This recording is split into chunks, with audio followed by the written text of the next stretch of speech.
جتنی آسمانی کتابیں اتاری گئیں رمضان مبارک میں، تو یہ مہینہ رحمتوں کا، برکتوں کا، مغفرت کا مہینہ ہے۔ چنانچہ رمضان کا لفظ را، میم اور ضاد 3 حرفوں سے بنا۔ اس کے معنی ہیں جلنے اور جلانے کے۔ اس کو رمضان کیوں کہتے ہیں؟ لِأَنَّهُ يَرْمَزُ الذُّنُوبَ، اس لیے کہ یہ مہینہ انسان کے گناہوں کو جلا دیا کرتا ہے، جیسے آگ کسی چیز کو جلا کے ختم کر دیتی ہے، یہ مہینہ بھی مومن کے گناہوں کے نام و نشان کو مٹا دیتا ہے۔ زمین اگر ناپاک ہو تو ایک طریقہ تو یہ ہے کہ اتنی بارش برسے کہ ساری گندگی بہہ جائے، اب جب زمین دوبارہ خشک ہوگی تو پاک کہلائے گی۔ اور دوسرا طریقہ یہ ہے کہ اس زمین پر سورج کی تپش اور گرمی اتنی پڑے کہ وہ گرمی اس نجاست کا نام، نشان، رنگت، ہر چیز کو ختم کر کے رکھ دے، زمین پھر پاک کہلائے گی۔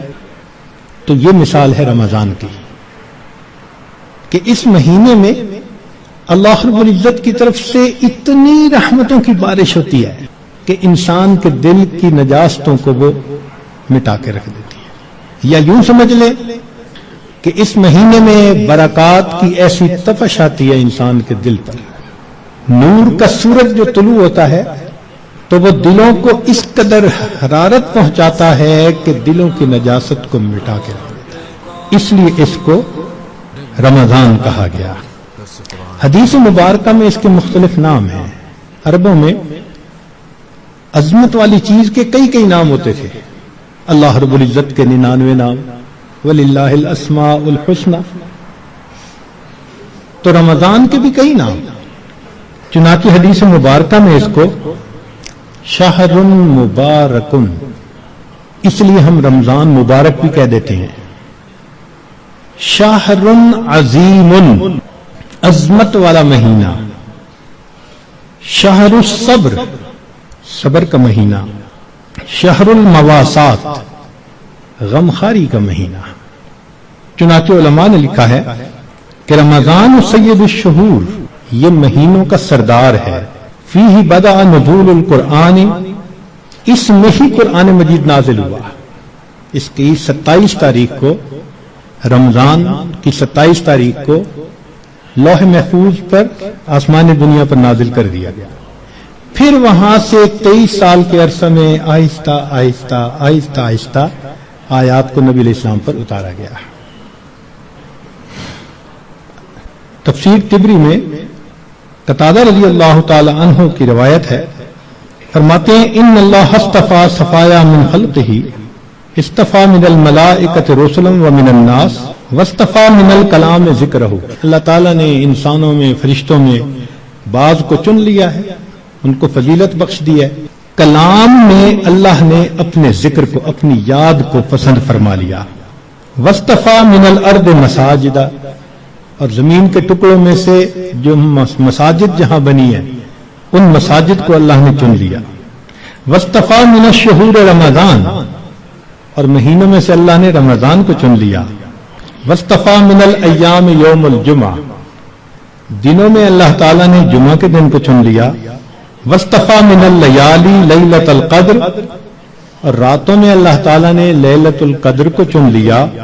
فعظموا ما عظم اللہ، تم بھی تعظیم کرو اس کی جس کی اللہ نے تعظیم فرمائی، جس کو اللہ نے عظمت بخشی تم بھی اس کی تعظیم کرو۔ چنانچہ تفسیر در منصور میں علامہ سیوطی رحمۃ اللہ علیہ فرماتے ہیں، کعب رضی اللہ تعالیٰ عنہ سے روایت کہ ان اللہ اختار ساعات اللیل والنہار فجعل منہن صلاۃ المکتوبہ، اللہ تعالیٰ نے دن رات میں سے کچھ اوقات کو پسند کیا، ان میں 5 نمازوں کو فرض فرما دیا۔ واختار الایام فجعل منہن الجمعہ، دنوں کو چنا تو ان میں سے جمعہ کو پسند فرما لیا۔ واختار الشہور فجعل منہن شہر رمضان، واختار اللیالی فجعل منہن لیلۃ القدر۔ تو جب اللہ رب العزت نے لیلۃ القدر کو اتنی عظمت بخشی اور اس مہینے کو اتنی عظمت بخشی تو ہمیں بھی چاہیے کہ ہم اس مہینے کی برکتوں سے فائدہ اٹھانے والے بن جائیں۔ چنانچہ علامہ طبرانی رحمۃ اللہ علیہ مجموع الزوائد میں سید الشہور شہر رمضان و سید الایام یوم الجمعہ، نبی علیہ السلام اس مہینے کا انتظار فرماتے تھے۔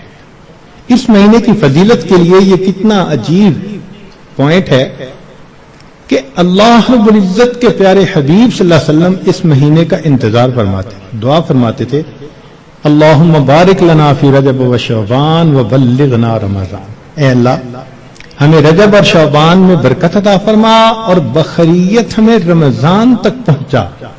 انسان وش کرتا ہے نا تو کسی بہت بڑی نعمت کے لیے وش کرتا ہے۔ اللہ کے حبیب صلی اللہ علیہ وسلم 2 مہینے پہلے سے دعا مانگتے تھے۔ جب بڑے کسی چیز کو بڑا کہیں تو واقعی بڑی ہوتی ہے۔ اللہ کے پیارے حبیب صلی اللہ علیہ وسلم نے اس مہینوں کو شہر عظیم کہا، بڑا مہینہ۔ چنانچہ مسلم شریف میں ابو ہریرہ رضی اللہ عنہ سے روایت ہے کہ الصلوات الخمس والجمعۃ الی الجمعۃ ورمضان الی رمضان مکفرات ما بینہن اذا اجتنبت الکبائر، اگر کبائر سے بچا جائے تو جمعے سے جمعہ 5 نمازیں اور ایک رمضان سے دوسرے رمضان تک کے جتنے گناہ ہوتے ہیں وہ سارے کے سارے اللہ تعالیٰ معاف فرما دیتے ہیں۔ چنانچہ کنز العمال میں لکھا ہے کہ اذا سلمت الجمعہ تو سلمت الایام، جمعہ اگر اچھے انداز سے کسی نے گزار لیا تو باقی دن بھی اس کے اچھے گزر جائیں گے۔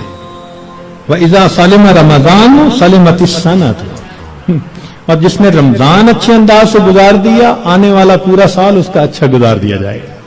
امام ربانی مجدد ثانی رحمۃ اللہ علیہ اپنی مکتوبات میں فرماتے ہیں کہ یہ رمضان کا مہینہ آنے والے سال کا ایک نمونہ ہوتا ہے۔ جس انداز سے بندہ گزارتا ہے اللہ تعالیٰ بقیہ سال انہی اعمال کی توفیق عطا فرما دیتا ہے۔ مثال کے طور پہ ایک نوجوان اگر چاہتا ہے کہ میں اپنی آنکھوں کا پرہیز کروں، غیر محرم سے اپنی آنکھوں کو بچاؤں، تو وہ رمضان میں اس کی مشق کر لے۔ اگر پورا رمضان غیر محرم سے نظر بچا لی، بقیہ پورا سال اللہ اس کو توفیق عطا فرما دے گا۔ آپ پورا رمضان تہجد کی پابندی کر لیجئے، تلاوت کی، اعمال کی پابندی کر لیجئے، اور پھر دیکھیے بقیہ پورا سال وہ کام کس طرح آسان ہو جاتے ہیں، اللہ تعالیٰ توفیق دے دیتے ہیں اس بندے کو۔ اس لیے ہمارے اکابر رمضان کو بہت اہتمام کے ساتھ گزارتے تھے۔